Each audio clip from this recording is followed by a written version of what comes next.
Tapi kita bayangin pasti salah. Kenapa? Otak kita tidak mampu. Intinya akal kita ini hanya bisa berpikir dengan mengolah data. Jika datanya nggak ada, dia nggak bisa mikir. Ya tidak. Datanya nggak ada, apa yang mau dipikirkan? Dia hanya bisa membangun pikirannya di balik dengan menganalogikan atas data yang ada. Atas data yang ada. Ketika disuruh mikir sesuatu yang tidak ada datanya, tidak mampu. Tidak mampu, otaknya tidak sampai. Ini dalil bahwasanya akal itu punya batasan. Yang tidak mampu dia melewati batasan tersebut. والسابقون الأولون من المهاجرين والأنصار والذين اتبعوهم بإحسان رضي الله عنهم ورضوا عنه. Bismillahirrahmanirrahim. Assalamualaikum warahmatullahi wabarakatuh. Alhamdulillahi ala ihsani wa syukrullahu ala taufiqihi wa amtinani. Asyhadu an la ilaha illallah wahdahu la syarika lahu ta'ziman li sya'nihi wa asyhadu anna Muhammadan abduhu wa rasuluhu da'ila ridwani. Allahumma salli alaihi wa ala alihi wa ashabihi wa ikhwani. Hadirin dan hadirat yang dirahmati oleh Allah Subhanahu wa taala, pada kesempatan kali ini kita akan bahas tentang kedudukan akal dibandingkan dengan wahyu menurut pandangan ahlu sunnah wal jamaah. Sungguhnya di antara nikmat yang besar yang Allah berikan kepada manusia adalah akal, ya. Dan itulah yang membedakan antara manusia dengan yang lainnya, ya. Manusia dimuliakan dengan akal yang Allah berikan kepadanya. Oleh karenanya terlalu banyak dalam Al-Quran Allah menyuruh untuk berfikir, ya. Seperti firman Allah Subhanahu wa taala, afala yanzuruna ilal ibili kaifa khuliqat wa ilas samai kaifa rufi'at wa ilal jibali kaifa nusibat wa ilal ardi kaifa sutihat fadzakir. Tidakkah mereka melihat, ya, kepada onta bagaimana diciptakan? Kita disuruh mikir onta diciptakan bagaimana dengan bentuk yang menakjubkan. Wa ilal sama'i kaifa rufi'at, lihat bagaimana langit bisa ditinggikan tanpa tiang dengan begitu luasnya, dengan berisi benda-benda yang sangat berat. Allah suruh kita merenungkan. Wa il jibali kaifa nusibat, bagaimana gunung-gunung dipancangkan. Subhanallah, saya kemarin umrah dengan salah seorang ikhwan, dia pakar geologi. Dia cerita tentang fungsi gunung dan itu dipelajari dalam ilmu geologi, ya. Bagaimana bumi ini ibarat dari lempeng yang berjalan, yang berada di atas cairan yang berat yang ada di bawah muka bumi. Yang lempeng tersebut ada penuh bergerak. Ada lempeng yang di tanah dan ada lempeng yang di atas di lautan. Dia bergerak-gerak, maka kalau tidak ditahan dengan gunung, maka bumi ini akan bergoyang, ya, atau manusia ini akan bergoyang di atas cairan liquid tersebut. Maka di antara fungsi-fungsi gunung tersebut adalah untuk menahan gerakan-gerakan lempeng tadi, ya. Makanya Allah mengatakan antamida bikum, Allah taruh gunung-gunung tersebut supaya kalian tidak bergoyang. Dan itu mungkin baru diketahui belakangan, ya. Allah mengatakan ilal jibali kaifa nusibat, bagaimana gunung-gunung dipancangkan. Dia menjulang ke atas dan dia juga menjulang ke bawah. Gunung-gunung itu menjulang ke atas. Ada yang mengatakan yang di atas cuma sepertiga, di bawahnya 2/3 untuk menahan lempengan-lempengan tersebut. Wa ilal ardi kaifa sutihat, dan lihatlah bagaimana bumi didatarkan sehingga mudah untuk ditinggali, dimodifikasi oleh Allah sedemikian rupa. Seandainya bumi semuanya batu cadas tidak bisa ditinggali, ya, tapi situ ada dataran, ada pegunungan, ada lautan, ada sungai, ya, ada tambak dan berbagai macam kemudahan yang Allah berikan. Suruh berpikir bahwasanya di sana ada Tuhan yang merenungkan, yang menciptakan ini semua. Makanya dalam Al-Quran Allah mencela orang-orang yang tidak menggunakan akal mereka. Afala ta'qilun, ya. Tidakkah mereka berfikir? Dalam banyak sekali ayat mengatakan inna fi dzalika laayatan liqaumi yatafakkarun. Inna fi dzalika laayatin liqaumi yatafakkarun. Sesungguhnya yang sedemikian itu ada tanda-tanda keagungan Allah bagi orang-orang yang berfikir, ya. Laayatan liqaumi yaqilun. Situ ada tanda-tanda kebesaran orang bagi orang yang kebesaran Allah bagi orang yang berakal, dan banyak sekali, ya. Di ulil albab, bagi orang-orang yang memiliki akal, sehingga banyak sekali dalam Al-Quran pujian-pujian terhadap akal dan cercaan kepada orang yang tidak berakal, ya. Kata Allah, lahum qulubun la yafqahuna biha. Mereka memiliki hati, namun mereka tidak gunakan untuk memikirkannya. Oleh karenanya dalam Islam perbuatan memandulkan akal diharamkan. Makanya diharamkan minum khamr. Kenapa? Karena minum khamr menghilangkan apa? Akal. Kata Nabi sallallahu alaihi wasallam, kullu muskirin khamr. Setiap yang bisa menutup akal, maka itulah khamr. Wa kullu khamrin haram, dan setiap khamr hukumnya haram. Oleh karena semua yang bisa menutup akal, baik berupa liquid, cairan seperti minuman khamr, atau berupa benda padat, mungkin ada makanan yang dikonsumsi bikin orang mabuk, atau mungkin suatu yang dicium bikin orang mabuk, semuanya hukumnya haram. Kenapa diharamkan? Karena bisa menghilangkan apa? Akal. Karena bisa menghilangkan akal. Bahkan ma askara kathiruhu faqaliluhu haram. Kalau dikonsumsi banyak bikin mabuk, maka sedikit pun haram. Maka sedikit pun haram, dan termasuk dosa besar seorang yang meminum atau mengkonsumsi sesuatu sehingga akalnya hilang. Oleh karenanya dikiaskan atas ini semua, termasuk diantaranya misalnya morfin, ya, dan yang lainnya, ya, obat-obat terlarang yang bisa membuat orang kehilangan akal. Ini menunjukkan bahwasanya syariat memperhatikan akal. Oleh karenanya ketika seorang dalam kondisi tidak berakal tanpa kehendaknya, maka tidak dicatat baginya apa yang dia lakukan. Kata Nabi sallallahu alaihi wasallam, rufi al-qalam an thalathah. Pena diangkat tidak mencatat dari 3 orang. Di antaranya anis sabi hatta yahtanim, dari anak kecil sampai dia dewasa, ya. Di antaranya anin naim hatta yufiq, dalam riwayat hatta yaqil. Atau anil majnun hatta yaqil, dari orang gila sampai dia berakal, dari orang yang tidur sampai dia bangun, ya. Kenapa? Karena ketiga orang ini fungsi akalnya tidak sempurna. Anak kecil akalnya belum sempurna sampai dia dewasa, baru kemudian berlaku aturan syariat. Kalau masih kecil tidak dianggap. Orang tidur akalnya tidak berjalan, ya, dia tidak bisa berpikir di alam nyata sehingga tidak dicatat. Demikian orang gila, akalnya hilang, maka tidak dicatat perbuatannya sampai akalnya kembali lagi. Ini menunjukkan bagaimana agungnya syariat. Oleh karenanya disebut oleh para ulama tentang daruriyatul khams, 5 perkara yang dijaga oleh syariat, di antaranya ad-din, agama, kemudian nafs, jiwa, di antaranya al-mal, harta, di antaranya juga adalah akal, ya. Ini juga dijaga, di antaranya nasl, ya, keturunan. Ini 5 perkara yang merupakan perkara-perkara penting dalam agama yang dijaga oleh agama. Oleh karenanya syariat memperhatikan akal dan menganggap akal memiliki kedudukan yang tinggi.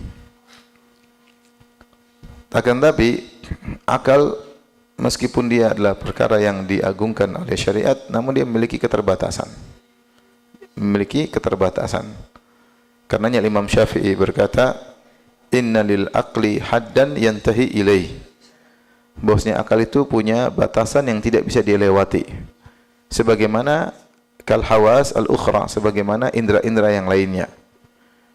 Indera-indera yang lainnya punya keterbatasan, ya. Lihatlah misalnya mata, penglihatan. Mata kita ini punya keterbatasan. Kita lahir dari tidak bisa melihat, kemudian bisa melihat. Ya. Allah berfirman, "Wallahu akhrajakum min butuni ummahatikum la ta'lamuna syai'an wa ja'alakumus sam'a wal absara wal af'idah la'allakum tashkurun." Kata Allah, Allah keluarkan kalian dari perut ibu kalian dalam kondisi tidak punya ilmu sama sekali. Maka Allah jadikan bagi kalian penglihatan, pendengaran, dan hati agar kalian bersyukur. Bayi ketika lahir tidak bisa melihat, lama-lama baru bisa melihat. Kemudian bisa melihat pun proses dari jarak sekian, kemudian mulai bisa lihat. Bayi berlahir kita senyum-senyum, dia tidak ada ekspresi karena dia tidak melihat. Tapi lama-lama dia bisa melihat. Ketika dia sudah sempurna penglihatannya, pun penglihatannya terbatas. Di balik tembok dia tidak bisa lihat, terlalu kecil dia tidak bisa lihat, dalam kegelapan dia tidak bisa melihat, terlalu jauh dia tidak bisa melihat, makanya ada jarak pandang, ya. Ya, ada yang menghalangi tidak bisa melihat, ya. Terlalu kecil pun dia tidak bisa lihat, ya. Terlalu terang dia tidak bisa melihat, terlalu gelap dia tidak bisa lihat. Lihat matahari mampu atau tidak? Tidak mampu. Kemudian setelah itu mulai penglihatan yang penuh kekurangan tersebut mulai melemah. Seandainya tidak dibantu dengan alat, lama-lama bisa hilang penglihatan tersebut. Itulah indera penglihatan. Demikian juga misalnya indera pendengaran, demikian juga. Kita dari lahir tidak bisa mendengar langsung. Kemudian pendengaran secara bertahap. Kemudian kita mendengar pun terbatas, ada frekuensi. Kalau kita pergi ke rumah sakit, pernah diperiksa frekuensi. Terlalu tinggi frekuensinya kita nggak bisa dengar, terlalu rendah kita juga nggak bisa dengar. Ada interval atau range antara dua frekuensi, di situ kita bisa mendengar, ya. Lebih dari itu kita tidak mampu. Sementara kita tahu banyak frekuensi yang bisa didengar oleh makhluk. Kita di udara sini banyak sekali frekuensi. Kita mau dengar harus pakai apa? Radio. Padahal banyak sekali frekuensi udara, banyak sekali kita nggak bisa dengar. Kenapa? Pendengaran kita terbatas. Kemudian lama-lama mulai berkurang. Mulai sudah tua. Makanya kalau orang yang telinganya budek itu biasanya ngomongnya keras. Karena dia menganggap dia sendiri kurang dengar, makanya dia bicara keras. Padahal orang yang di depan sudah tuli mendengar suaranya. Saya kadang tidak bisa mendengar dengan jelas. Saya kadang kalau terlalu jauh saya harus melihat mulut orang berbicara, membantu saya bisa mendengar, mengerti apa yang dia ucapkan. Dan demikianlah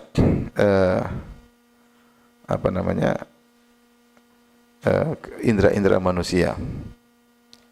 Ya, ilmu saja yang kita miliki pun sangat terbatas. Cuma itu aja, nggak ada yang lain. Saya mau pesan goreng.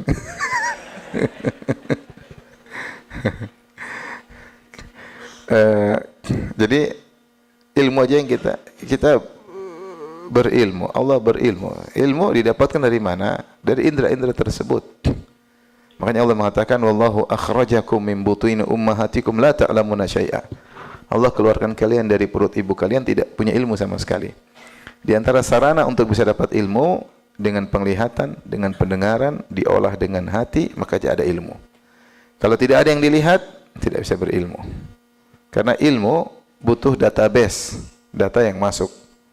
Kalau tidak ada yang didengar, tidak bisa berilmu. Seorang tidak melihat, tidak mendengar, apa ilmu yang dia dapatkan? Tidak ada tasawurat, tidak ada gambaran, karena tidak mendengar, tidak bisa melihat. Maka Allah pasang alat pada manusia sebagai sebab ilmu. Allahu akhrajakum min butuni ummahatikum la ta'lamuna syai'a. Allah keluarkan kalian dari perut ibu kalian, kalian tidak mengetahui apa-apa. Maka Allah pasang sarana ilmu. Wa ja'alakumus sam'a wal absara wal af'idah. Maka Allah pasang bagi kalian pendengaran, penglihatan dan hati. La'allakum tashkurun, agar kalian bersyukur. Dengan tiga ini, pendengaran, penglihatan, hati, diolah data tersebut, maka punya ilmu. Maka mulailah manusia punya ilmu sedikit demi sedikit, dan ilmu pun juga terbatas. Gambarannya kalau kita Allah punya ilmu, kita punya ilmu, tapi tentunya sangat berbeda. Ilmu kita dari nol, kemudian nanti bertahap sedikit demi sedikit. Itu pun kalau sudah di puncak sangat terbatas, kemudian mengalami kelupaan, kemudian berkurang dan seterusnya. Contoh, saya tahu di depan, misalnya saya tahu antum hadir, saya lihat.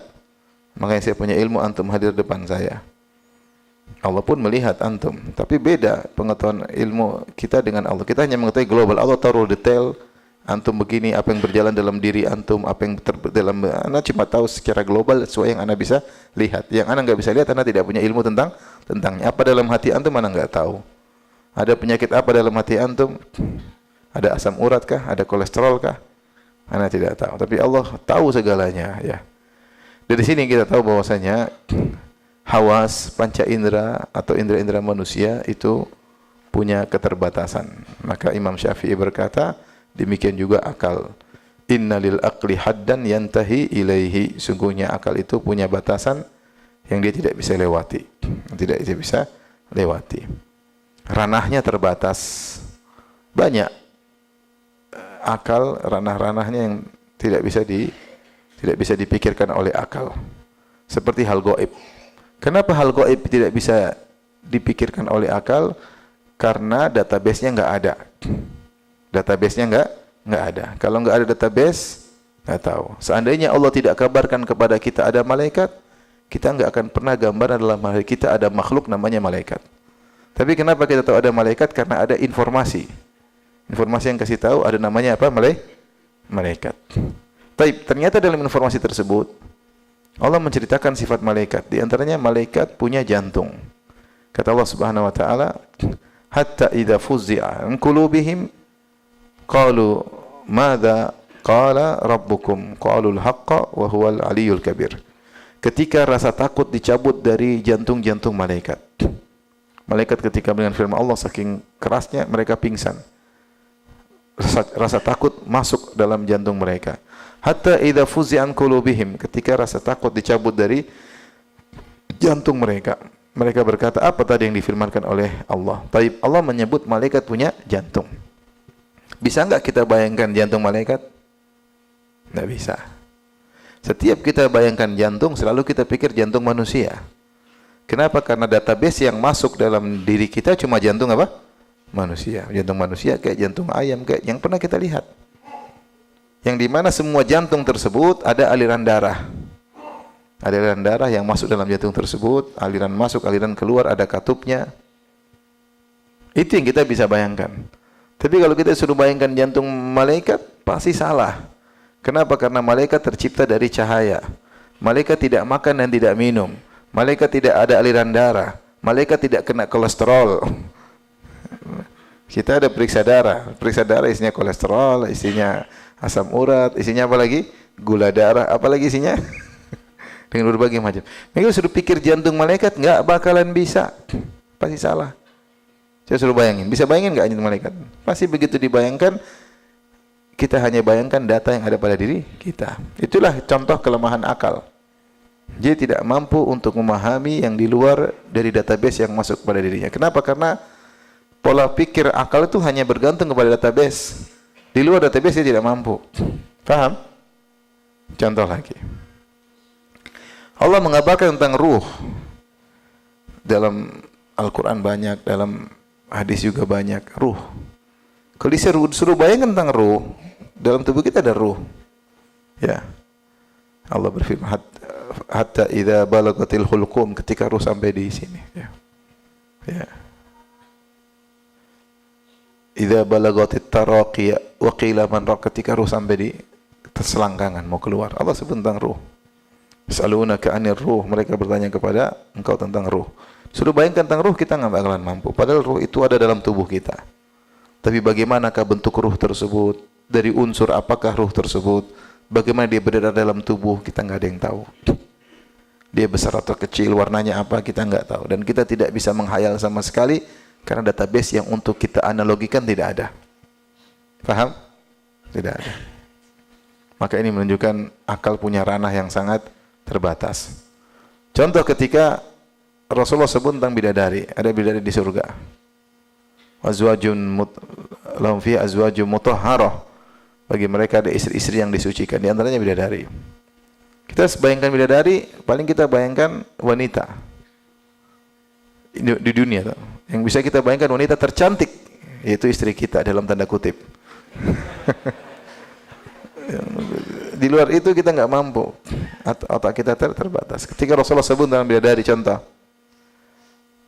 lau tala'at imra'atun min ahli lau tala'at imra'atun min ahli jannah la adha'at ma bainahuma wa la mala'at ma bainahuma riha wa la mala'at ma bainahuma rihan wa la nasifuha ala ra'siha khair min ad-dunya wa fiha.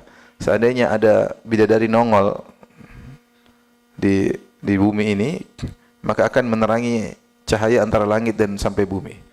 Semua dari misalnya tarakan lampu mati, bidadari muncul terang semua, masya Allah, dengan cahaya yang terpancar dari wajahnya. Kemudian bukan cuma itu, wala mala'at bainahuma riha, kemudian semerbak harum dari langit sampai bumi semuanya apa? Harum kalau ada bidadari yang nongol.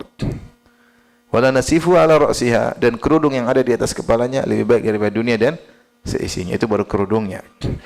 Sudah lebih baik daripada dunia dan seisinya, apalagi lesung pipitnya. Dan mana punya lesung pipit dari mana tahu? Enggak ada yang tahu. Disuruh bayangkan cantiknya bidadari, kita enggak mampu. Hanya kita bisa bayangkan wanita tercantik yang bisa kita lihat. Di luar itu otak kita enggak mampu. Akal terbatas. Oleh karenanya ketika Nabi SAW menjelaskan tentang sifat bidadari secara fisik, kata Nabi SAW, kabiduha mir'atuhu, bahwasanya hati bidadari adalah cermin bagi penghuni surga, bagi suaminya. Kalau antum masuk surga, antum ketemu bidadari, antum melihat dia, ternyata antum ada di hatinya, subhanallah. Bukan omong kosong, benaran. Wajah antum ada pada hatinya. Kenapa? Karena hatinya cermin bagi suaminya. Berarti dia, subhanallah, bagaimana? Kita enggak tahu, dia tembus pandang. Makanya ketika Allah menyebut tentang bidadari, kata Allah Subhanahu wa taala, ka'annahunna al-yaqut wal marjan. Bidadari seperti al-yaqut dan al-marjan. Al-marjan kita tahu yaitu mutiara putih. Al-yaqut seperti intan berlian, yang intannya tembus pandang kalau kita lihat, paham? Dia putih namun sekaligus tembus pandang. Oleh karenanya ketika Rasulullah SAW menyebut tentang betis bidadari, kata Nabi SAW, yura mukhu saqaiha min wara'il lahmi minal hasan. Sungguh terlihat sumsum bidadari, sumsum betisnya di balik dagingnya karena saking indahnya. Ini kita enggak mampu bayangkan. Kita bayangkan ada perempuan sumsumnya kelihatan di balik daging, ini pasti genderuwo ya. Kalau enggak mak lampir. Maksudnya bayangkan pasti jelek. Makanya Rasulullah tepis itu semua disebut dengan al-ihtiras dalam istilah syariat. Rasulullah mengatakan minal husni, saking cantiknya maka terlihat apa? Sumsum bidadari tersebut. Terkadang melihat wanita sangat cantik, begitu putihnya sampai terkadang lihat urat-urat merahnya karena saking apa? Indahnya. Ini gambarannya ya. Tapi kita bayangin pasti salah. Kenapa? Otak kita tidak mampu. Intinya akal kita ini hanya bisa berpikir dengan mengolah data. Jika datanya enggak ada, dia enggak bisa mikir. Ya tidak. Datanya enggak ada, apa yang mau dipikirkan? Dia hanya bisa membangun pikirannya di balik dengan menganalogikan atas data yang ada. Atas data yang ada. Ketika disuruh mikir sesuatu yang tidak ada datanya, tidak mampu. Tidak mampu, otaknya tidak sampai. Ini dalil bahwasanya akal itu punya batasan. Yang tidak mampu dia melewati batasan tersebut. Makanya kalau disebutkan oleh para ulama, kalau ada 1000 ahli biologi atau dokter suruh berbicara tentang definisi ruh, menjelaskan tentang ruh, pasti ada 1000 pendapat. Karena semuanya ngawur. Karena tidak ada data yang bisa dijadikan apa? Landasan untuk menjelaskan tentang hal tersebut. Dari sini sangat jelas bahwasanya akal itu punya keterbatasan. Meskipun syariat begitu memperhatikan akal, tapi syariat juga menjelaskan bahwasanya akal itu punya keterbatasan. Di antara keterbatasan akal adalah ketidakmampuan untuk memahami kenapa Allah berbuat begini, kenapa Allah berbuat begitu. Maka Allah jelaskan, kata Allah, la yus'alu amma yaf'alu wa hum yus'alun. Jangan kau bertanya, Allah tidak ditanya tentang apa yang dia lakukan, tapi mereka lah yang bakalan ditanya. Banyak hal yang akal tidak mampu. Akal kita, akal malaikat tidak mampu. Contoh, ketika Allah akan menciptakan manusia di atas muka bumi. Malaikat bertanya, qalu ataj'alu fiha may yufsidu fiha wa yasfiku ad-dima wa nahnu nusabbihu bihamdika wa nuqaddisu lak. Qala inni a'lamu ma la ta'lamun.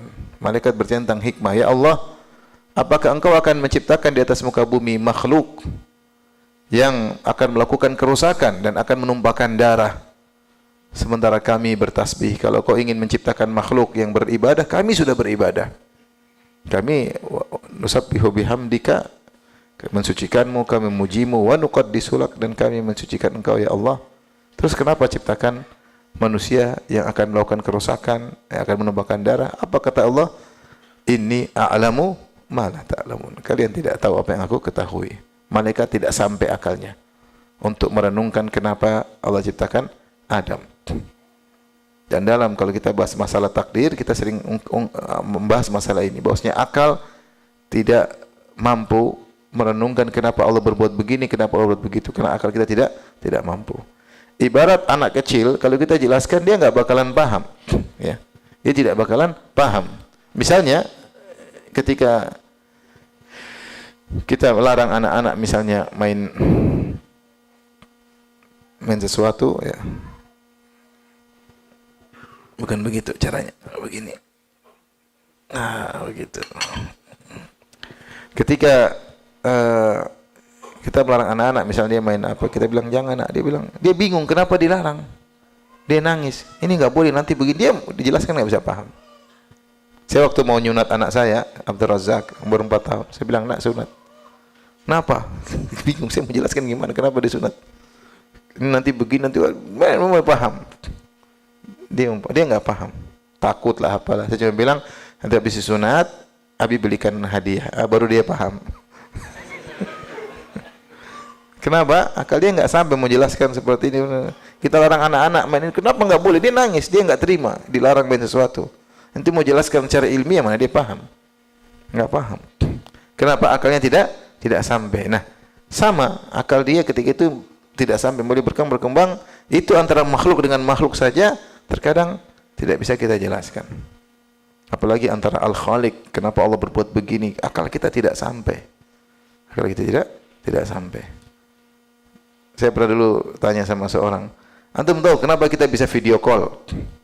Coba jelaskan. Enggak paham gimana? Antum aja nggak ngerti. Kenapa bisa video call? Saya ngomong di sini kelihatan sama istri saya di luar negeri misalnya.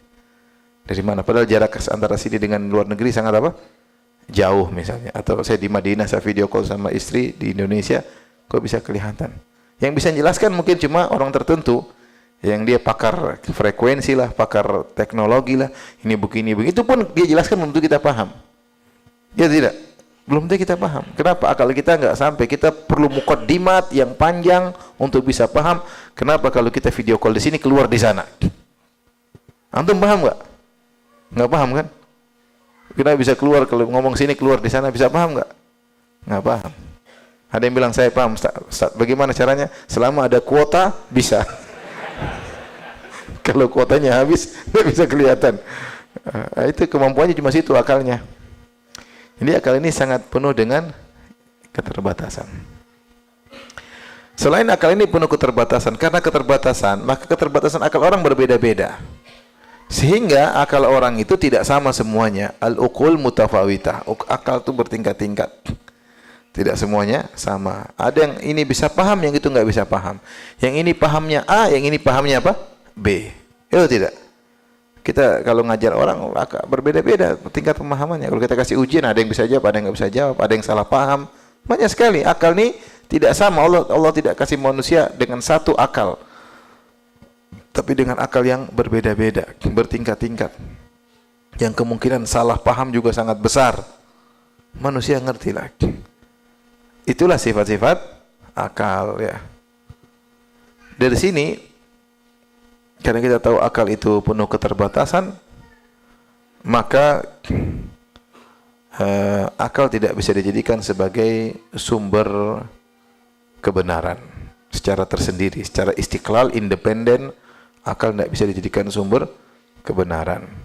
Kenapa? Karena akal itu penuh keterbatasan, Dan kalau mau dijadikan sumber kebenaran, akal yang mana? Akal saya atau akal kamu atau akal mereka atau akal kita? Mana akal yang menjadikan barometer kebenaran?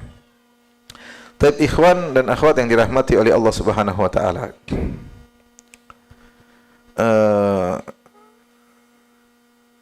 Namun meskipun demikian ya, syariat tetap mendudukan akal pada porsinya ya. Maka seorang kalau tidak menggunakan akalnya, ada batasan yang maksudnya syariat ajak akal untuk berpikir karena masih bisa masuk, ranahnya masih masuk. Ranahnya masih apa? Masuk. Di luar ranah tidak boleh. Kalau masuk akal maka ada ranahnya dan tidak boleh merendahkan akal ya. Jangan akal ini jangan dibuang. Terkait akal, maka ada 3 kelompok. Kelompok pertama mendewakan akal, kelompok kedua membuang akal. Ahlus sunnah di tengah, mengakui adanya akal tapi pada porsinya. Contoh kelompok yang mendewakan berlebihan seperti orang-orang filsafat, yang mereka mendewakan akal berlebihan seakan-akan mereka, makanya mereka punya istilah al-qat'iyat al-aqliyah, yaitu kebenaran absolut secara akal. Memang di sana ada perkara kebenaran absolut secara akal ada, tapi ada yang dianggap kebenaran absolut padahal bukan kebenaran absolut. Contoh kebenaran absolut yang tidak ada 2 orang yang berselisih tentang hal tersebut. Seperti kita tahu 2 lebih besar daripada 1. 2 lebih banyak daripada 1. Ada khilaf dalam hal ini? Ada khilaf kalau 10 lebih besar daripada 1, lebih banyak daripada 1, ada khilaf? Enggak ada. Enggak ada khilaf juga. Misalnya bahwasanya al-kamil yang sempurna lebih besar daripada al-juz'. Yang sempurna lebih besar daripada yang parsial. Benar. Karena parsial itu adalah bagian daripada yang sempurna. Enggak ada yang ribut dalam masalah ini. Semua sepakat. Ini namanya kebenaran yang absolut. Di antara kebenaran absolut bahwasanya tidak mungkin ada al-jam'u bainan naqidain. Tidak mungkin ada 2 hal yang kontradiktif digabungkan, tidak mungkin. Tidak ada timur sekaligus barat, enggak mungkin. Enggak ada dan tidak ada sekaligus, enggak mungkin. Ya kalau enggak ada ya tidak ada. Kalau tidak ada ya apa? Ada, enggak mungkin. Ya. Dan tidak secara logika juga tidak mungkin ada akibat kecuali didahului dengan apa? Sebab misalnya. Ini banyak hal-hal yang disebut dengan kebenaran absolut. Ini oke lah, semua orang terima ya. Semua orang terima. Tapi yang jadi masalah orang falasifah, mereka membuat suatu kebenaran absolut yang ternyata tidak absolut. Contoh seperti yang saya bahas dalam Syarah Aqidah Wasithiyah, ketika mereka berbicara tentang causa prima, tentang Tuhan, maka mereka memberi syarat, Tuhan itu harus begini, begini, begini. Tuhan itu harus simple, Tuhan itu harus statis, Tuhan tidak boleh berkehendak, Tuhan tidak boleh, yang mereka tempelkan ini sebagai suatu yang absolut. Semua yang milisi ini maka bukan Tuhan. Yang akhirnya pemikiran mereka syarat Tuhan ini, Tuhan harus statis, tidak boleh dinamis, Tuhan tidak boleh punya keinginan, Tuhan tidak boleh punya tujuan, Tuhan harus simple. Kemudian diambil oleh Mu'tazilah dan diambil oleh Asy'ariyah. Sebagaimana saya jelaskan secara detail dalam Syarah Aqidah Wasithiyah. Sehingga mereka mendewakan akal, mereka membuat kebenaran absolut yang mereka katakan dengan al-qat'iyah, al-aqliyah, kebenaran absolut yang tidak mungkin salah, ternyata tidak benar. Maksud saya, dalam ilmu ada namanya ilmu daruriyat, badihiyat, itu sesuatu yang jelas-jelas tidak bisa kita ingkari seperti tadi, yang 10 lebih banyak daripada 1, yang sempurna lebih banyak daripada parsial ya. Ini semua orang tidak ada yang ribut, tidak mungkin digabungkan 2 hal yang kontradiktif. Sebagaimana tidak mungkin diangkat 2 yang kontradiktif, sebagaimana tidak kita bisa bilang ada sekaligus tidak ada, dan juga kita tidak bilang sekaligus tidak ada dan tidak ada, nggak bisa juga. Ini kebenaran absolut yang tidak bisa ditolak, dan itu sudah fitri, filenya terpasang dalam setiap hati manusia. Mereka ngerti akan hal tersebut. Tetapi kemudian orang-orang filsafat seperti Plato, Aristoteles dan Plotinus, mereka membuat absolut yang baru yang menurut mereka ini absolut tentang Tuhan lagi. Tentang Tuhan. Pertama, mereka bicara di luar ranah mereka tentang Tuhan yang akal mereka nggak sampai. Karena tidak ada yang bisa mau dianalogikan dengan Tuhan. Yang kedua, Mereka buat absolut yang tidak absolut. Mana dalil bahwasanya secara akal Tuhan harus statis? Dari mana? Enggak ada. Mana dalil secara akal bahwasanya Tuhan harus simple, sangat sederhana? Enggak ada. Mana dalil bahwasanya secara akal Tuhan tidak boleh berkehendak? Wah, ini ngawur. Yang jadi masalah akhirnya diambil oleh filsafat-filsafat setelahnya. Ini contoh mendewakan akal, bicara tentang sesuatu yang di luar ranah, dan akhirnya membuat teori-teori yang ngawur yang dianggap sebagai kebenaran absolut. Ini tokoh yang berlebihan mendewakan apa? Akal. Akhirnya diikutilah oleh Mu'tazilah, Asy'ariyah, dan kemudian mereka punya kaidah taqdimul akal ala nakal. Sehingga jika bertentangan antara syariat, nas dengan dalil, dengan akal, maka akal didahulukan. Akal didahulukan. Sehingga mereka ketika membahas, mereka bilang ini bertentangan dengan akal sehat, maka dalil dibuang atau dalil ditakwil. Karena bertentangan dengan apa? Akal. Ini orang-orang yang mendewakan apa? Akal. Makanya bantahan sederhana, kalau akal dijadikan patokan, akal siapa yang mau jadikan patokan? Akal siapa? Akal berbeda-beda. Ya. Akal berbeda-beda. Jangankan kita bicara tentang akal orang-orang Islam, akal falasifah berbeda-beda. Plato, Socrates punya ide dibantah oleh muridnya Plato, Plato dibantah oleh Aristoteles, Aristoteles dibantah oleh Plotinus. Saya sebutkan silsilah bantahnya dalam Syarah Aqidah Wasithiyah. Mereka sendiri khilaf. Akal mereka ternyata juga tidak sama. Dalam sebagian mereka sepakat, dalam hal lain mereka berbeda. Ya. Makanya Imam Malik berkata, "Ya laita syi'ri bi ayyi aqlin yuzanul kitabu wa sunnah." Kabarkanlah kepadaku dengan akal siapa mau ditimbang Al-Quran dan Sunnah. Al-Quran mau kita terima harus ditimbang dengan akal. Akal siapa yang mau jadikan timbangannya, barometernya? Akal saya, akal kamu, akal mereka. Intinya ada kelompok yang mendewakan akal berlebih-lebihan, bahkan berbicara di luar ranah akal. Sebaliknya ada kelompok yang buang akal mereka, justru dianggap kesempurnaan beragama kalau akal dibuang. Contohnya siapa? Contohnya orang-orang sufi ekstrim. Bukankah Imam Syafi'i mengatakan, "Man tasawwafa fi awalin nahar," ya. Atau Imam Syafi'i mengatakan, tidaklah aku mendapati seorang belajar tasawuf di pagi hari sebelum datang siang hari kecuali kau dapati dia ahmak, yaitu pandir, bodoh. Kenapa orang kalau sudah belajar tasawuf sufia secara ekstrim, akalnya dia buang. Dan itu yang kita lihat di YouTube banyak sekarang. Yang bilang ada wali Mi'raj 70 kali lah, apalah. Yang bilang macam-macam lah. Yang bilang Nabi keluar jalan-jalan lah, putar-putar di Surabaya, tidak lewat Tarakan. Bicara orang ini benar atau tidak ngomong ini? Yang bilang ada seorang mau pergi ke ziarah kuburan Nabi, tahu-tahu di tengah jalan Fatimah keluar. Mau kemana? Mau ziarah kuburan bapakmu. Bapakku lagi nggak ada. Bapakku sendiri lagi ziarah ke Habib Fulan. Percuma, di kuburan lagi kosong. Hari percaya. Oh, bicara macam-macam apa? Percaya. Sampai kemarin saya baru dikirim ada, aduh aneh-aneh lah kalau kita sudah bicara seperti itu. Akal nggak dipakai. Contoh akal tidak dipakai, orang gila dianggap wali. Ada orang gila, semakin dia gila semakin wali. Datang-datang orang minta keberkahan dari wali tersebut. Walinya kadang nggak pakai baju, ngerokokan, tidak sholat, kotor terkadang. Dianggap apa? Wali. Ini wali Allah. Makanya kita bingung, yang gila orang gila itu atau yang menganggap dia sebagai wali? Mana yang lebih gila? Orang gila itu atau yang menganggap orang gila sebagai wali? Makanya sudah bicara sufi, akal nggak dipakai. Akal nggak dipakai.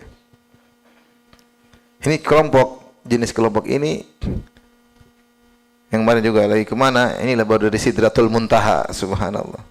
Lagi perjalanan ritual agama ke Sidratul apa? Muntaha, masya Allah. Nabi aja setengah mati ke sana. Ini jalan-jalan ke Sidratul apa? Muntaha. Tapi ada yang percaya? Ada. Kalau sudah bicara sufiyah, akal terkadang tidak dipakai. Akal terkadang tidak dipakai. Siapa yang hidup di zaman Habib Fulan, semua dosanya diampuni. Ada seorang bilang, makanya kita itu mengadakan haul Habib Fulan. Kenapa? Karena Habib tersebut di zaman dia, semua yang hidup di zaman dia, semua dosanya diampuni. Bahkan ada khilaf katanya, ada riwayat yang mengatakan siapa yang hidup di zaman dia masuk surga tanpa hisab. Nabi aja nggak begitu. Emang semua hidup di zaman Nabi dosa diampuni? Ini Habib Fulan. Makanya kita melaksanakan haul hari kematian, ulang tahun kematiannya, kita berharap bisa diampuni dosa-dosa sebagaimana orang hidup di zaman beliau. Ada yang percaya? Ada. Aneh-aneh ya. Kalau sudah bicara tentang sufiyah, akal nggak jalan. Ada yang tiba-tiba seakan-akan melihat Nabi. Lihat Nabi lewat. Orang percaya? Percaya. Aneh, tapi orang percaya. Makanya udah bicara sufi, selesai. Otak nggak jalan. Akal nggak jalan. Dan banyak ya. Kalau kita bicara tentang kelompok batiniyah, banyak. Saya kemarin bahas tentang firaq batiniyah, itu bisa lihat nanti mungkin insya Allah di-upload di YouTube tentang akal mereka pada tidak jalan ya. Intinya Ahlus Sunnah tidak yang di atas dan juga tidak di tengah-tengah. Akal penting tapi ada apa? Ada ranahnya, tidak boleh berlebih-lebihan. Oleh karenanya bukti bahwasanya Ahlus Sunnah tidak membuang akal. Ahlus Sunnah mengakui bahwasanya ada namanya dalil akli, yaitu dalil tentang syariat dibangun di atas akal, ada yang sesuai dengan ranahnya, dan itu disebut oleh Allah dalam Al-Quran banyak tentang adanya Tuhan, tentang tauhid uluhiyah, ya, tentang adanya hari kebangkitan. Allah menggunakan dalil akal. Contoh, Tuhan itu ada. Apa kata Allah? Am khuliqu min ghairi syai'in am humul khaliqun am khalaqus samawati wal arda bal la yuqinun. Kata Allah dalam surat At-Tur, apakah mereka tercipta tanpa ada yang menciptakan? Ataukah mereka menciptakan diri mereka sendiri? Ini logika, Allah kasih logika. Apakah manusia diciptakan tanpa ada yang menciptakan? Enggak mungkin. Namanya makhluk itu dari tidak ada menjadi ada, pasti ada yang mengadakan. Sesuatu yang dari tidak ada menjadi ada, pasti ada yang mengadakan. Am khalaqu anfusahum, atau mereka yang tidak ada menciptakan diri mereka sendiri? Enggak ada. Maka ini dalil bahwasanya Tuhan itu ada. Karena ada sesuatu yang pasti yang dia ada tanpa ada yang mengadakan, yang dia mengadakan yang lainnya. Itu namanya apa tuh? Tuhan. Di sini contoh Allah menggunakan dalil akal. Seperti Allah berdalil tentang misalnya tauhid uluhiyah, Allah pakai akal. Ya ayuhan nasu ubudu rabbakumul ladzi khalaqakum wal ladzina min qablikum la'allakum tattaqun. Alladzi ja'alakumul arda firasya was samaa'a binaa'a wa anzala minas samaa'i maa'an fa akhraja bihi minats thamarati rizqan lakum fala taj'alu lillahi andada wa antum ta'lamun. Dalil akal logika. Wahai manusia, sembahlah Allah yang menciptakan kalian dan nenek moyang kalian. Kalau ada yang menciptakan kalian selain Allah, sembah dia juga. Tapi ternyata yang menciptakan kalian cuma Allah sendiri. Yang telah menjadikan bumi sebagai hamparan bagi kalian, yang telah menjadikan langit sebagai atap bagi kalian, yang menurunkan hujan, dengan hujan tersebut menyembuhkan tumbuhan bagi kalian. Maka jangan ambil tandingan-tandingan selain Allah untuk diibadahi. Ini dalil akal. Secara logika, yang menciptakan kita, itulah yang disembah. Paham? Kalau ada dua yang menciptakan kita, dua-duanya kita sembah. Kalau ada tiga yang menciptakan kita, tiga-tiganya kita sembah. Tatkala yang menciptakan alam semesta hanya satu, maka dialah yang harus kita sembah, tidak ada yang lainnya. Ini pakai akal atau tidak? Pakai akal, logikanya seperti itu. Makanya ketika Nabi SAW menjelaskan tentang syirik, kata Nabi SAW, anta ja'ala lillahi niddan wa huwa khalaqak. Engkau menyembah selain Allah, padahal yang ciptakan kamu cuma Allah sendiri. Sederhana. Kalau ada selain Allah ikut ciptakan kita, kita sembah dia juga. Tapi tidak ada. Yang berhak disembah adalah menciptakan kamu. Ini logika. Makanya Allah dalam banyak ayat membuka logika orang-orang musyrikin agar tidak berbuat kesyirikan. Ya. Seperti Allah membuat logika tentang hari kiamat. Hari kiamat itu mungkin, ya. Ya. Qala man yuhyil 'idhama wa hiya ramim. Qul yuhyiha alladzi ansha'aha awwala marrah. Ya. Ketika ada yang berkata, bagaimana Allah bisa membangkitkan tulang belulang yang sudah hancur lebur pada hari kiamat kelak? Allah bantah dengan logika, qul yuhyiha alladzi ansha'aha awwala marrah. Yang pernah menciptakan dia dari tidak ada menjadi ada, bangkitkan gampang, paham? Yang pernah menciptakan untuk bisa menciptakan kedua kali, mudah atau tidak? Mudah, apa susahnya? Ya. Ya. Qad alimna ma tanqusul ardu minhum. Kata Allah, kami telah mengetahui jasad mereka ketika jasad mereka berubah jadi tanah. Perubahan jasad secara kimia dari daging menjadi tanah, Allah tahu kemana berubahnya. Mau dikembalikan lagi gampang bagi Allah. Allah mengatakan gimana? Gampang. Daging kamu itu jadi apa Allah tahu. Karena Allah Maha mengetahui segala sesuatu. Itu dikembalikan mudah bagi Allah Subhanahu wa taala. Demikian juga Allah mengatakan, la khalqus samawati wal ard akbaru min khalqin nas. Langit dan bumi bukankah hebat atau tidak? Hebat. Menciptakan kamu kembali mudah. Kamu mengakui ada pencipta langit dan bumi? Iya, saya akui. Lah, yang menciptakan ini yang hebat, membuat kamu kembali lagi kecil. Ini logika semua. Allah kasih logika. Allah sebutkan logika demikian juga ketika turun hujan, kemudian tumbuhan yang sudah mati hidup kembali. Kata Allah, kadzalika nusyur. Demikian juga hari kebangkitan. Yang sudah bisa dihidupkan kembali sebagaimana tanah yang tandus, tumbuh-tumbuhan yang tandus tiba-tiba bisa hidup kembali. Allah, ini semua logika dengan kias aulawi, mudah bagi Allah. Jadi dalam Al-Qur'an banyak sekali pendalilan dengan apa? Logik banyak. Ya. Wa ma khalaqna as-samawati wal arda wa ma bainahuma la'iban. Kami tidak menciptakan langit dan bumi tanpa ada tujuan. Ini contoh. Ya.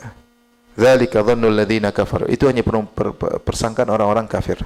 Fawailul lil ladzina kafaru minan nar. Celaka bagi orang kafir dengan neraka jahanam. Secara logika juga.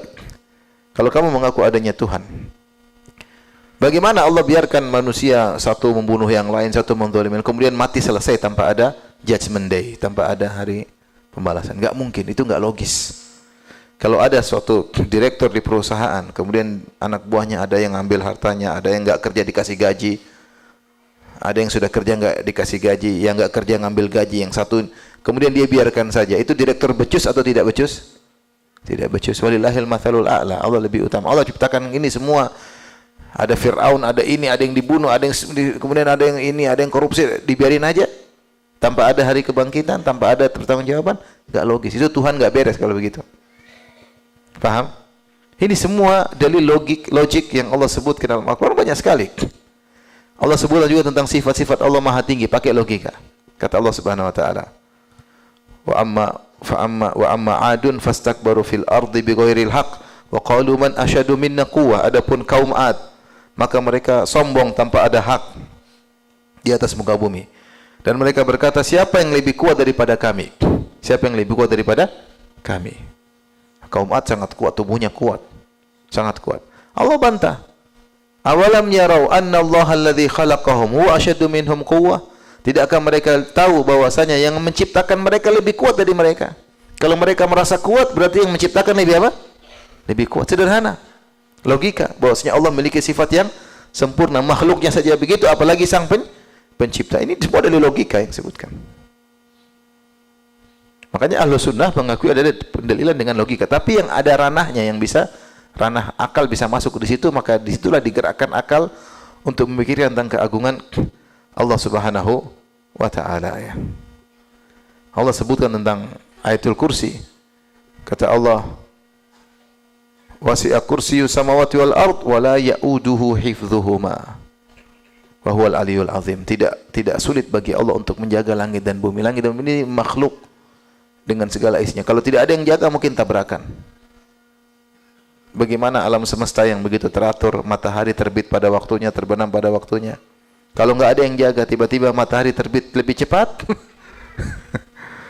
atau terbenam lebih cepat atau lebih mendekat, kita hancur semuanya. Kalau mendekat, kita kepanasan. Kalau menjauh, kita kedinginan, jadi Eskimo semua, mati semuanya. Sudah ada aturannya, jutaan tahun berjalan dengan orbitnya, ya.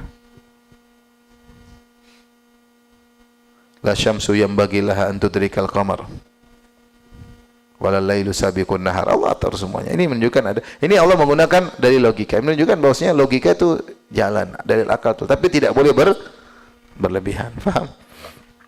Tidak boleh berlebihan. Baik. Dari sini kita tahu bahwasanya tidak mungkin ada dalil yang sahih bertentangan dengan akal, itu mustahil. Ibnu Taimiyah menulis buku, kalau nggak salah 11 jilid atau 9 jilid, sekarang dicetak 6 jilid, Dar'u Ta'arudil Aql wan Naql, yaitu menolak pertentangan antara akal dan dalil. Nggak mungkin ada pertentangan. Kalau dalilnya sahih dan akalnya benar, akal sehat, tidak mungkin pertentangan. Kalau ada pertentangan cuma dua kemungkinan. Dalilnya dhaif atau palsu, atau akalnya salah mikir. Kalau dalilnya benar, akalnya benar, tidak mungkin bertentangan. Jadi kemungkinan pertentangan terjadi beberapa hal. Pertama, dalilnya enggak benar, dhaif atau palsu. Paham? Atau akalnya enggak benar, salah paham dia. Dia otaknya enggak benar, ini lagi enggak berakal. Atau yang ketiga, dalil tersebut sahih tapi disalahpahami. Itu kemungkinan baru ada pertentangan kontradiktif antara akal dan dalil. Kalau tidak ada, maka tidak mungkin bertentangan antara akal dan dalil. Bahkan Ibnu Taimiyah mengatakan, saya sudah menyelami dan menelaah perkara-perkara akidah yang besar yang dianggap bertentangan dengan akal, ternyata tidak bertentangan dengan akal. Beliau jelaskan. Bahkan kalau ternyata ada akal kita tidak paham dengan dalil, maka kita harus tunduk dengan dalil. Karena akal kita curigai akal kita. Ittahimu ra'yakum. Seperti perkataan para sahabat ketika terjadi perjanjian Hudaybiyah. Banyak sahabat tidak ada yang setuju kecuali Abu Bakar As-Siddiq. Sebagaimana saya sudah jelaskan panjang lebar dalam kisah perjanjian Hudaybiyah, di mana Rasulullah SAW keluar dengan 1.400 sahabat, kemudian mereka berjalan dari Madinah menuju Mekah untuk umrah, kemudian jarak 20 kilo di Hudaybiyah mereka ditahan, tidak boleh umrah. Akhirnya mereka membatalkan umrah mereka, kemudian mereka buat perjanjian. Dalam perjanjian tersebut banyak hal yang tidak menyenangkan. Seperti di antaranya poin yang paling tidak menyenangkan. Kalau ada, pertama umrah batal, boleh umrah tahun depan, sekarang nggak boleh. Sahabat sudah jauh-jauh jalan 400 kilo, suruh batalin. Ini tidak menyenangkan. Yang kedua tidak menyenangkan, kalau ada orang Islam kabur dari Madinah menuju Mekah, tidak boleh dikembalikan ke Madinah. Tapi kalau ada orang Islam kabur dari Mekah menuju Madinah, harus dikembalikan. Ini yang menjengkelkan. Padahal di Mekah masih ada al-mustad'afin, masih orang-orang lemah yang belum bisa berhijrah. Mereka tidak bisa berhijrah karena mereka lemah. Kalau ada di antara mereka kabur ke Madinah, harus kembalikan. Nah, ini yang sulit. Para sahabat tidak terima. Rasulullah tanda tangan. Sampai ketika Rasulullah bilang tanda tangan, kata Ali, Suhail mengatakan, sudah setuju, para sahabat sudah setuju. Inilah perjanjian antara Muhammad Rasulullah dengan Suhail bin Amr. Kata Suhail bin Amr, ya Muhammad, jangan tulis Rasulullah. Kalau saya tahu kamu Rasulullah, kita tidak akan debat-debat seperti ini. Tulis saja Muhammad bin Abdullah. Rasulullah setuju. Kata Rasulullah, Ali, itu Ali sekretarisnya, wahai Ali, hapus Rasulullah. Tulis Muhammad bin Abdullah. Kata Ali, enggak, saya enggak mau hapus. Engkau Rasulullah meskipun mereka tidak akui. Kata Rasulullah, hapus. Kata Ali, enggak. Enggak mau. Kata Rasulullah enggak bisa baca. Kata Rasulullah, mana yang tulisan Rasulullahnya di mana? Di sini. Rasulullah hapus sendiri. Rasulullah hapus sendiri. Berkata Rasulullah, nanti kau akan mengalami seperti ini suatu saat. Dan ternyata benar. Ketika terjadi pertikaian antara Ali dan Muawiyah, Ali tulis, inilah perdamaian antara Muawiyah dan Amirul Mukminin Ali bin Abi Thalib. Kata Muawiyah, jangan tulis Amirul Mukminin. Tulis Ali aja. Kalau kami sudah bayat engkau, selesai urusan. Kami belum bayat engkau. Hapus Amirul Mukminin. Terpaksa Ali hapus. Seperti Rasulullah hapus kata apa Rasulullah. Intinya setelah itu setuju, tiba-tiba ada seorang sahabat, anaknya Suhail bin Amr yang datang kabur, dibelenggu kabur, pingin gabung sama kaum muslimin. Kata Rasulullah, wahai Suhail bin Amr, kecuali ini, biar dia gabung sama kami. Kata Suhail bin Amr, itu anaknya yang kabur. Enggak. Kalau enggak, batal perjanjian. Wow. Ya Rasulullah, saya sudah lari jauh dari mereka. Mereka akan bunuh saya, mereka akan fitnah saya. Biarkan saya gabung sama engkau. Kata Rasulullah, wahai Suhail, biar ini gabung. Kata bapaknya, enggak. Kalau enggak perjanjian batal. Waduh. Kata Rasulullah, wahai siapa lupa namanya, Abu Jandal kalau nggak salah. Wahai Abu Jandal, ya, kita sudah terlanjur bikin apa? Perjanjian. Sahabat sudah jengkel waktu itu. Akhirnya dikembalikan. Akhirnya perjanjian berjalan. Sampai Rasulullah bilang, batalkan umrah, cukur rambut, sembelih onta. Banyak sahabat tidak terima, di antaranya Umar. Mereka bilang, ya Rasulullah, alasna alal haqqi wa hum alal batil. Wahai Rasulullah, bukankah kita di atas kebenaran, mereka di atas kebatilan? Kata Rasulullah, benar wahai Umar. Alaysa qatlana fil jannah wa qatlahum fin nar? Ya Rasulullah, kalau kita perang aja gimana? Kalau kita mati kan masuk surga. Kalau mereka mampus masuk neraka. Kata Nabi, benar. Falima nu'tid daniyata fid din? Ngapain kita ngalah? Kata Rasulullah, ini Rasulullah, walastu a'si. Saya ini utusan Tuhan, saya tidak akan membangkang Allah. Ini perintah Allah. Subhanallah, ternyata para sahabat akhirnya semua setuju dengan Nabi, semuanya cukur rambut karena Nabi cukur rambutnya, gundul, potong semua. Akhirnya mereka pulang. Allah turunkan firman-Nya, inna fatahna laka fathan mubina. Kami berikan kepada kalian kemenangan yang besar. Fathan mubina sini maksudnya Hudaybiyah. Ternyata di balik perjanjian tersebut banyak kemaslahatan. Ternyata setelah itu dalam waktu 1 tahun lebih ada 8.000 orang masuk Islam. Dan banyak sekali faedahnya. Sampai kalau nggak salah Sahal bin Hunayf atau sahabat mengatakan, ittahimu ra'yakum. Curigai akal kalian. Sungguh kami ketika Hudaybiyah, kami seakan-akan menyalahkan siapa? Nabi. Akal nggak sampai ketika itu. Kenapa begini, kenapa begini, kenapa? Semua tidak setuju kecuali Abu Bakar. Umar tidak setuju. Umar berharap Abu Bakar, Rasulullah rubah pendapatnya, perang, perjanjian robek, perang, pinginnya begitu. Ternyata bertahan. Artinya akal kita ini banyak yang tidak apa? Tidak sampai. Banyak. Oleh karenanya ketika akal bertentangan dalil, kita dahulukan apa? Dalil. Karena dalil pasti benar. Dalil pasti benar. Akal kita saja yang tidak sampai memikirkannya. Lihat sekarang banyak orang sederhana aja menolak hukum kisos. Kisos kejam, inilah anulah. Allah bantah dalam Al-Quran, walakum fil qisasi hayatun ya ulil albab. Dalam praktek kisos ada kehidupan, bukan justru mematikan, justru menjaga kehidupan. Ya ulil albab, wahai orang yang berakal. Coba kalau dipraktikkan kisos, ada orang bunuh orang lain? Nggak berani. Siapa yang bunuh dia juga dibunuh. Kira-kira kehidupan terjaga atau tidak? Terjaga. Ketika tidak ada kisos, orang mudah bunuh aja, nanti tinggal masuk penjara. Di penjara juga kalau punya duit, santai-santai aja, nggak ada masalah. Akhirnya nyawa murah, bunuh sana, bunuh sini, bunuh sana, bunuh sini, aman karena dia merasa aman. Coba dipraktekkan, siapa yang bunuh juga dibunuh. Kira-kira dia berani bunuh nggak? Nggak berani. Mereka pakai logika mereka, membunuh itu kejam, kejam. Coba anak kamu yang dibunuh, coba suami kamu yang dibunuh. Kamu jangan sisi melihat pembunuhnya aja, kasihan, mungkin dia lagi kalap, mungkin lihat anak yang dibunuh. Karena kalau kita pakai logika bisa saja menolak dalil, tapi walakum fil qisasi hayatun. Dalam praktek kisos ada justru menjaga kehidupan. Ya ulil albab, bagi orang yang cerdas, yang berakal. Yang tidak mau menerapkan kisos justru tidak berakal. Justru memudahkan pembunuhan di mana-mana. Mau saya, akal kita ini terbatas. Oleh karena ketika bertentangan dengan dalil, maka dalil diikuti. Kata Umar bin Abdul Aziz, dia pernah tulis surat disebarkan, dia mengatakan, la ra'ya li ahadin ma'as sunnatin sannaha Rasulullah sallallahu alaihi wasallam. Tidak ada pendapat siapapun kalau sudah ada sunnah Nabi. Buang semua pendapat. Imam Syafi'i masyhur dengan perkataannya, kalau kau melihat pendapatku bertentangan sunnah Nabi, buang pendapatku, kata Imam Syafi'i. Ya.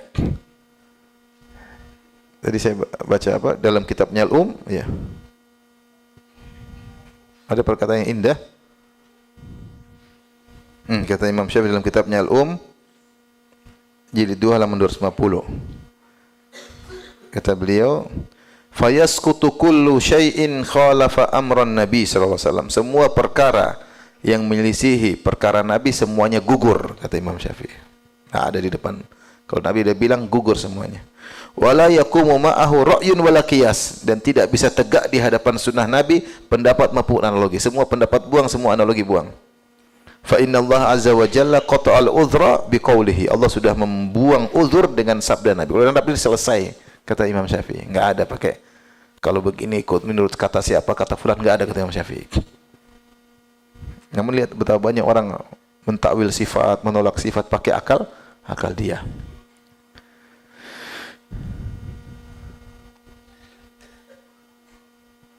Sudah siang ya? Sudah cukup ya? Saya jawab ya. Terakhir saya kasih logika yang sering disampaikan. Jadi kebanyakan mereka menolak dalil, kata mereka kalau dalil bertentangan dengan akal, maka akal didahulukan. Kenapa? Kata mereka karena akal yang menunjukkan akan adanya Tuhan. Akal yang menunjukkan akan kebenaran dalil. Oleh karenanya akal merupakan sumber, dalil merupakan cabang. Ketika bertentangan antara cabang dan sumber dengan pokok, maka pokok didahulukan. Maka pokok didahulukan. Mereka bilang, kenapa kau percaya sama Tuhan? Bukan karena akal membuat kau percaya sama Tuhan. Kenapa kau percaya Nabi Muhammad utusan Tuhan? Bukankah akalmu yang menunjukkan demikian? Kalau gitu, kalau bertentangan, akal didahulukan. Jawabannya mudah. Jawabannya mudah. Sederhana. Kalau akal sudah menunjukkan Al-Quran adalah firman Tuhan, konsekuensinya, maka firman Tuhan tidak mungkin salah, paham? Kalau salah berarti bukan Tuhan, paham? Kalau akal sudah menunjukkan Muhammad utusan Tuhan, berarti utusan tersebut tidak mungkin apa? Salah, karena kalau dia salah berarti dia bukan utusan apa? Tuhan. Justru akal menunjukkan akal tersebut. Kapan kau tidak percaya sama firman Allah, berarti akalmu berarti salah nunjuk kalau begitu. Saya ulangi, kalau akal sudah menunjukkan itu Tuhan, berarti konsekuensinya membenarkan semua perkataan apa? Tuhan. Tapi kalau kau bilang ada perkataan Tuhan salah, berarti akalmu salah nunjuk berarti. Itu bukan Tuhan yang salah ngomong, paham? Antum nggak paham? Saya sering sampaikan contoh misalnya antara ojek sama dokter. Ada orang sekarang sakit, dia mau berobat, dia bingung cari dokter. Ketemu ojek. Pak, tahu nggak dokter misalnya penyakit dalam? Yang paling top di sini. Oh, ada terkenal itu dokter. Tolong antar saya, Pak. Diantar pakai ojek sampai sana. Tunggu, Pak ya. Iya. Masuk ke dalam dokter. Bisa periksa, ini dokter kasih resep. Ini resepnya. Pak ojek, kita ke apotek beli obat. Coba saya lihat resepnya. Ini resep. Ini salah ini. Kata ojek, ini salah. Kok salah? Iya, salah. Ketika itu antum milih mana? Pendapat dokter, pendapat ojek? Antum bilang, wah dia kan dokter Pak ojek. Lah, yang nunjukkan kamu dia dokter siapa? Antum pilih ojek apa dokter? Dokter. Justru kalau kita kemudian robek resep tersebut, kita pilih ojek, berarti ojek tadi salah nunjuk sejak awal, betul atau tidak? Berarti dia salah nunjuk nggak? Salah, berarti itu tuh bukan dokter tadi. Tadi tukang bengkel, salah. Kalau ojek ini benar menunjukkan itu dokter, berarti kita harus percaya sama dokter, kecuali ojeknya salah nunjuk. Kalau ojek bilang percaya sama saya, jangan percaya sama dokter, wah salah tuh Pak ojek. Karena kalau saya benarkan kamu, berarti kamu tadi salah awal, salah nunjuk. Kalau saya benarkan penunjukanmu, kamu yang tunjukkan si dokter, berarti saya harus menjalankan konsekuensinya. Konsekuensinya resep yang disebut oleh dokter tersebut benar, paham? Ketika kamu melawan, enggak pakai, kamu ini sudah dokter, sudah selesai. Tugasmu sudah selesai. Menunjukkan itu apa dokter, paham? Kira-kira demikian. Akal kita sudah menunjukkan Tuhan itu maha sempurna, ya sudah, jalankan konsekuensinya. Jangan lagi kita timbang-timbang lagi. Ini akal kita sudah, tugasnya sudah selesai. Paham? Tapi demikian saja, ikhwan dan akhwat yang rahmatillah subhanahu wa ta'ala, kajian kita. Insyaallah kita kajian lagi.